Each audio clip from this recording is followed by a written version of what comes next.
యేసు రక్తమే జయం పరిచర్య ప్రైజ్ ద లార్డ్. ఏప్రిల్ 5వ తేదీ 2025. ఈరోజు దేవుని వాక్యము, పూర్వమున్నట్టు మిమ్మును నివాస స్థలముగా చేసి మునుపటి కంటే అధికమైన మేలు మీకు కలుగజేసేదను. యెహెజ్కేలు 36వ అధ్యాయం 11వ వాక్యము. పూర్వమున్న ప్రతి దీవెనలను దేవుడు మీకు దయచేయును. మీ అవమానమునకు ప్రతిగా రెట్టింపు ఘనత నొందుదువు. యెహోవా మీ పక్షము నుండి నీ పనులన్నిటినీ సఫలపరచును. ముదిమి వచ్చు వరకు నిన్ను ఎత్తుకొని వాడును ఆయనే. నీవు దేవుణ్ణి నమ్మినట్లయితే సమస్త జనముల కంటే ఎక్కువగా నీవు ఆశీర్వదింపబడదువు. యెహోవా నిన్ను నిత్యము నడిపించును. నీటి ఊటవలెను ఉండెదవు. నీవు యెహోవా చేతిలో భూషణ కిరీటముగాను నీ దేవుని చేతిలో రాజకీయ మకుటముగాను ఉండువు. యెహోవా నిన్ను నిత్యము నడిపించును. నీవు నీటి ఊటవలెను ఉండెదవు.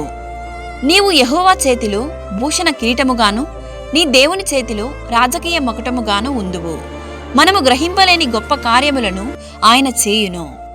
ఈ వాక్యం వింటున్న ప్రియులారా, మీ ఆర్థిక ఇబ్బందులు, అనారోగ్య పరిస్థితి, కష్టాలు, వేదనలు, అవమానాలు అన్నిటినీ దేవుడు మార్చును.